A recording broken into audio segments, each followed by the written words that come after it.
Hello friends, मेरा नाम प्रशांत है और मैंने अपना एक नया चैनल लॉन्च किया है वॉइस ऑफ इंडिया। और इस वॉइस ऑफ इंडिया का जो पहला टॉपिक है, जो हमारे अभी हमने मिडल ईस्ट में करंट क्राइसिस देख रहा है इज़राइल और पैलेस्टीन के बीच में। ये कॉन्फ्लिक्ट कुछ 11 डेज़ के लिए चला है और इस कॉन्फ्लिक्ट से रिलेटेड बहुत सारे ओपिनियंस, बहुत सारे टॉक शोज़ आपको न्यूज़ चैनल पे देखने के लिए मिल रहे हैं कि इज़राइल और पैलेस्टीन के बीच में जो कॉन्फ्लिक्ट है वो अभी तक रिज़ॉल्व क्यों नहीं हुआ है। बेसिकली तो हम देखें तो इज़राइल एज अ होल एक बहुत पावरफुल कंट्री है मिडल ईस्ट में, और पैलेस्टीन जो है दो पार्ट्स में डिवाइडेड है, एक गाज़ा में और एक वेस्ट बैंक में। तो अक्सर ये सवाल आता है कि 70 ईयर्स से ये जो मिडल ईस्ट में कन्फ्लिक्ट है ये अपना चलता आ रहा है और अभी तक इसका कोई सॉल्यूशन क्यों नहीं निकला है। और बाकी पार्टीज़ जो भी इसमें एज अ मीडिएटर एक्ट करती हैं, वो चाहे यूएस हो, चाहे यूनाइटेड नेशंस के हमें अदर कंट्रीज़ हों, या सिक्योरिटी काउंसिल के 15 नॉन परमानेंट मेंबर्स हो, 5 परमानेंट मेंबर्स हों, वो एक सिंपल सी प्रॉब्लम जो मिडिल ईस्ट में 70 ईयर्स से है उसको क्यों नहीं सॉल्व कर पा रहे। तो इसका एक सिंपल सा आंसर है कि यूएस एज अ मीडिएटर कभी भी ये नहीं चाहता है कि ये प्रॉब्लम कभी सॉल्व हो। इसका मतलब ये है कि यूएस एक ऑनेस्ट मीडिएटर नहीं है मिडिल ईस्ट में, क्योंकि मिडिल ईस्ट में अगर देखा जाए तो 56 इस्लामिक कंट्रीज़ हैं, और इन 56 इस्लामिक कंट्रीज़ से जो टेररिज्म का जो सबसे ज़्यादा आई कैन से कि फ़्लो होता है, टेररिज्म का फ़्लो होता है, जो टेररिज्म उभर कर यहाँ से इन कंट्रीज़ से आता है, वो सबसे बड़ा नेशनल सिक्योरिटी थ्रेट है अमेरिका के लिए। क्योंकि यहाँ की सारी मुस्लिम कंट्रीज़ ही टेररिज्म के लिए फंडिंग प्रोवाइड करती हैं, ट्रेनिंग प्रोवाइड करती हैं, और सारा लॉजिस्टिक सपोर्ट भी इन टेररिस्ट को प्रोवाइड करती है। और हमेशा ये सारी मुस्लिम कंट्रीज़ वेस्ट को टारगेट करने की कोशिश करती हैं, क्योंकि इनके लिए कुछ आइडियोलॉजिकल डिफरेंस हैं इस्लाम और क्रिश्चियनिटी के बीच में। तो अमेरिका को ये चाहिए कि मिडिल ईस्ट में खासकर कोई ऐसी कंट्री हो जो इन सारी मुस्लिम कंट्रीज़ के ऊपर एक वॉच डॉग का काम कर सके, इनकी पावर को एक चेक में रख सके, और कोई भी इस्लामिक कंट्री मिडिल ईस्ट में न्यूक्लियर वेपन्स कभी भी ऑक्यूपाई ना कर पाए एक्चुअली। तो ये चीज़ अगर अब 56 कंट्रीज़ के अगेंस्ट में अमेरिका तो वॉर तो वो नहीं डिक्लेयर नहीं कर सकता है, ना ही उसके पास ऐसे कोई रीजंस है जिसकी वजह से वो against all the Muslim world जा सकता है। पर उसको मिडिल ईस्ट में एक कन्फ्लिक्ट ऐसा मिलता है जिसको वो अनरिजॉल्व स्टेट में रखना चाहता है, और वो है इज़राइल पैलेस्टीन कन्फ्लिक्ट। अगर ये क्राइसिस हमेशा अनरिजॉल्व रहता है, कभी इसका कोई सॉल्यूशन नहीं निकलता है, तो अमेरिका को इससे सबसे ज़्यादा बेनिफिट है।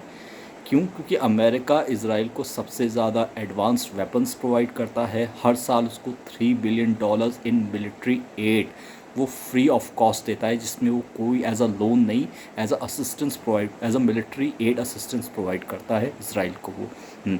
और इज़राइल को ये सारे हाईटेक वेपन्स प्रोवाइड करता है, टैंक्स हो, फाइटर प्लेन्स हो, एडवांस अटैक हेलीकॉप्टर्स हो, पैट्रियट जैसे मिसाइल डिफेंस सिस्टम हो, इवन आयरन ड्रोन भी जो इज़राइल ने डेवलप किया है वो भी अमेरिका की मदद से ही डेवलप किया है।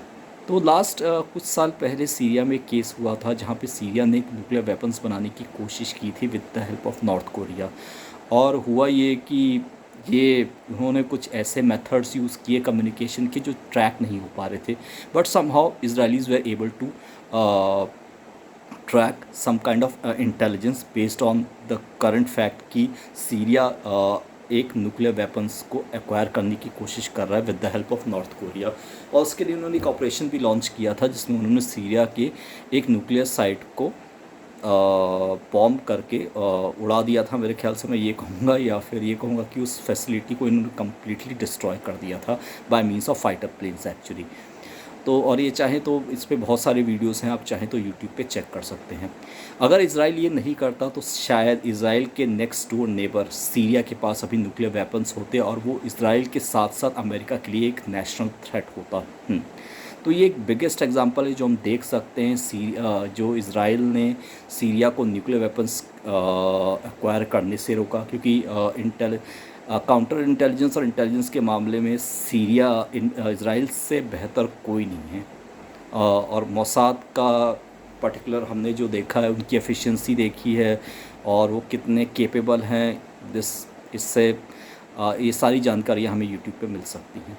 तो अमेरिका कभी नहीं चाहता है कि इज़राइल फ़लस्तीन का भी कॉन्फ्लिक्ट रहे। इज़राइल को सारे मिलिट्री एड और सारे एडवांस वेपनरी प्रोवाइड करे, ताकि ये सारे अरब देशों के ऊपर एक तरह का ऑब्लिगेशन, एक तरह का चेक रख सके, ताकि इनकी जो मुस्लिम, जितनी भी मुस्लिम कंट्रीज़ हैं, उनका वो कभी भी अमेरिका के लिए किसी भी मीन्स से, bye means of military, bye means of strategic, political, diplomatically वो अमेरिका को चैलेंज कर सकें।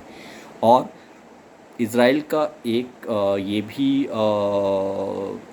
एम है कि वो अपने सिटीजन्स को प्रोटेक्ट करे। तो इज़राइल इसके लिए किसी भी हद तक जा सकता है, वो किसी भी मुस्लिम देश को टारगेट कर सकता है। ये बात भी अमेरिका अच्छे से जानता है।